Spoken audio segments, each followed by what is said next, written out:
Well, ladies and gentlemen, welcome to this month's edition of Centerville Business Today. I'm here today at the SpringCreek Fertility Clinic. We're going to be talking to Lorie Groll, who is the practice administrator, and to Tammy Mercado, who is the community relations director. Ladies, good morning. Good morning. Well, again, I'm really thrilled to be here. Very happy to have an opportunity to talk to you and to have you explain, what happens here at the fertility clinic. I think some people may know, but in our discussions earlier, I was very impressed at the range of services you provide.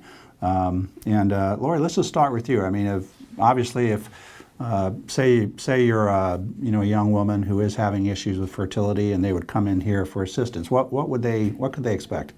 Well, they can either be referred by a physician, or they can come in on their own if they think they need help, and they call and make an appointment. We typically try to get people in between a week and 3 weeks, because we know it was hard to make that first phone call to say, okay, I'm ready to get some help with this. They can either come in by themselves or with their partner if they choose, and then the initial meeting would consist of meeting with Dr. Groll. There's no exams, and they just sit down and talk about their past medical history and their goals for family planning. And then typically Dr. Groll would order some blood tests. They would get those results back, and then they'd start to develop a plan on what to do next. Well, now, Dr. Groll, I know the answer to this, but I understand that he has a relationship with you. Yeah, so he always jokes he's the other Dr. Groll. But yes, he is my husband, and we've always dreamed of opening a fertility clinic together, and now we have. What's Dr. Groll's background? He went to medical school at Wright State. He went to undergrad at Notre Dame, which some people may really like, but some people may really not like. That's For the Ohio State fans. You never know. You never know. And then he went to Wayne State for medical school. And then he took a military scholarship to go through school. So he did his residency down in San Antonio. And then he did his fellowship at University of North Carolina, Chapel Hill. And then he was assigned to Wright-Patt Air Force Base, and he worked with the Wright State residents for 7 years, and then did IVF over at one of the hospitals in town. And then when he was finished with his military service, he joined the hospital practice. And then we finally had the opportunity to go out on our own. And here we are. We're so excited. What's his area of specialty? He is a reproductive endocrinologist, which means he's done a residency in OB, and then he's followed it with a 3-year fellowship in reproductive endocrinology. And then he has also done a 2-year CREST fellowship program through the NIH, which is all based on evidence-based medicine and how you can interpret clinical data and how to do clinical studies. Lorie, I know you talked about how initially Dr. Groll was with the hospital, and you wanted to come out on your own to start your own independent business. What's the background of that? Well, we really wanted the opportunity to be able to serve the specific needs of fertility patients. Fertility in the insurance world is kind of considered optional, but all of us sitting here know that we wouldn't consider having our families and having children is optional. And so that creates a lot of specific financial needs and a lot of specific emotional needs that are different from a typical medical practice. And so we really wanted the opportunity to be able to focus on patient-centered, evidence-based fertility needs. And so we had the opportunity to do this, and we decided to take it. A lot of our patients come in and they have insurance to cover their diagnosis. And the state of Ohio has a mandate to treat the underlying causes of fertility. And so when they come in, most of the initial process indeed falls under their insurance umbrella. That doesn't always mean that insurance pays for it. It just means it goes towards your deductible, right, or that you get some assistance with it. Well, so really what you do here at the fertility clinic is really focused on this. This is what you spend 100% of your time on, and it's really a way to deal with, I think, a pretty unique set of medical issues and really focus 100% on that. Yeah. Absolutely. Well, Tammy, are there any, because obviously any kind of medical issue, there's costs involved in it. Are there economic packages that are available here for patients who come in? Absolutely. We have a full-time financial counselor who meets with patients after that initial appointment that goes over, what their treatment plan is going to be, and we've put together discount packages. We offer discounts to the public sector workers as well as military discounts, and we also work with a foundation, the Livestrong Foundation, for cancer survivors. Fortunately, due to advances in oncology treatments, more and more people are surviving post-cancer and the treatments that they must go through. Therefore, if it's a young person who didn't have the opportunity to start a family prior to their diagnosis and treatment, sometimes patients post-treatment do have fertility challenges.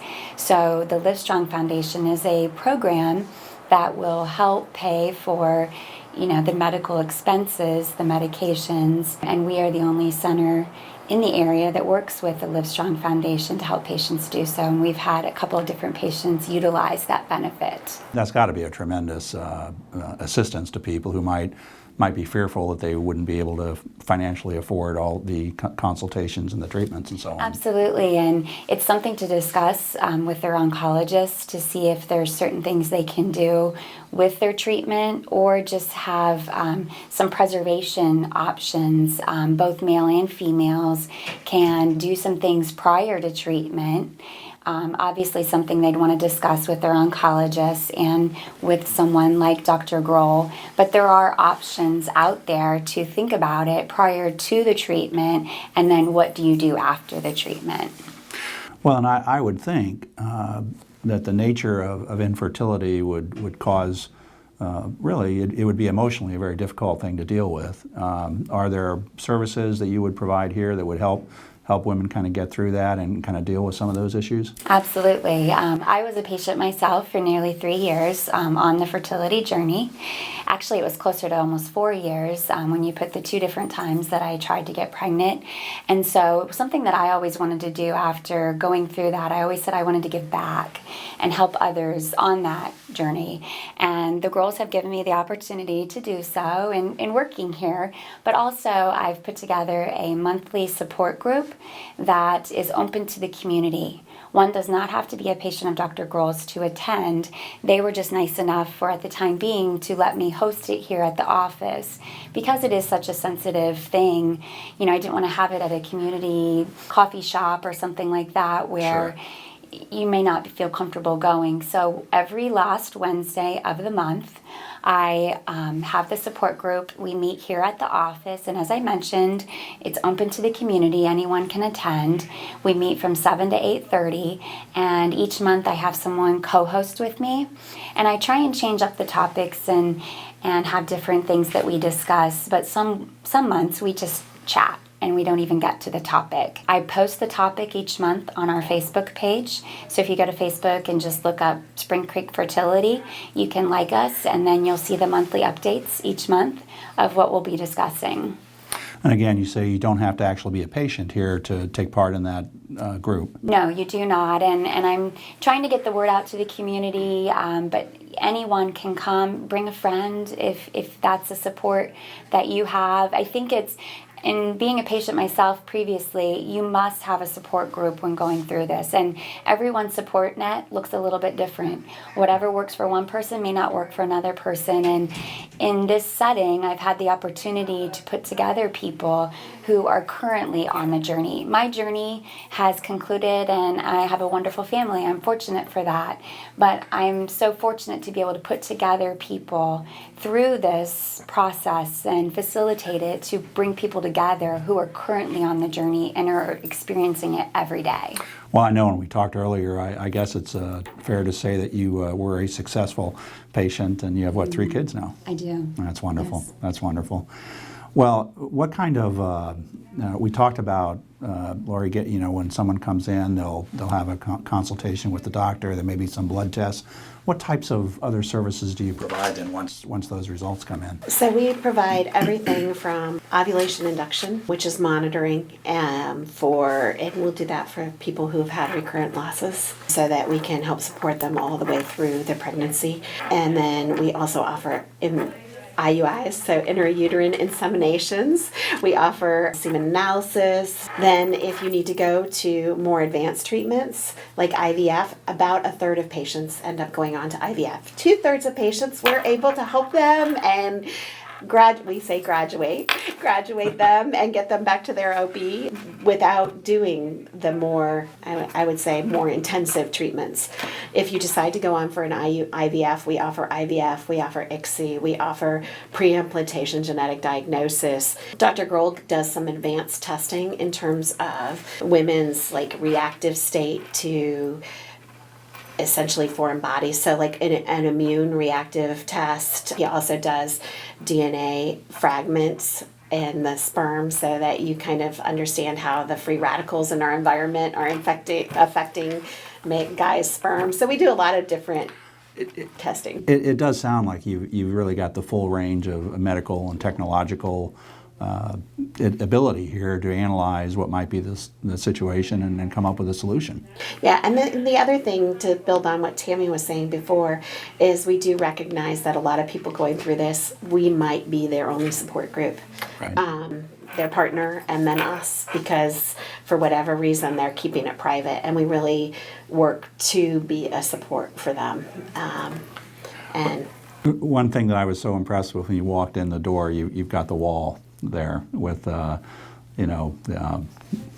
prints on it. Do you want to could you talk about that, because I thought that was pretty cool. So one of the things that we wanted was to be able to show how we've helped grow our community, and so patients can come back and they can put their baby's hands and feet prints on the wall, and it's supposed to be a tree of life. It was designed by a local woman artist, and we're really proud of how that little tree is growing. Well, yeah, the folks watching this will be able to see that, but it is amazing, and of course, as a brand new grandparent, it kind of amazes me again at how tiny these new babies are. But it is really cool, and I know you've got a full support staff here as well. You want to maybe talk a little bit about that, or the different skills and technologies that people could find here? Yeah, so we have so all the way through the gamut. So we have Jeremy at the head as our medical director. Then we have a wonderful nurse practitioner, Julie Cui Castellano. We have our nurse, Kathy Pontius, and then we have our medical assistants, Suri Sweeten and Debbie Lipsinick. And we have April Hurd, who does all the coordinating of the lab and clinic and make sure that all the test results get back to who they need to get back to.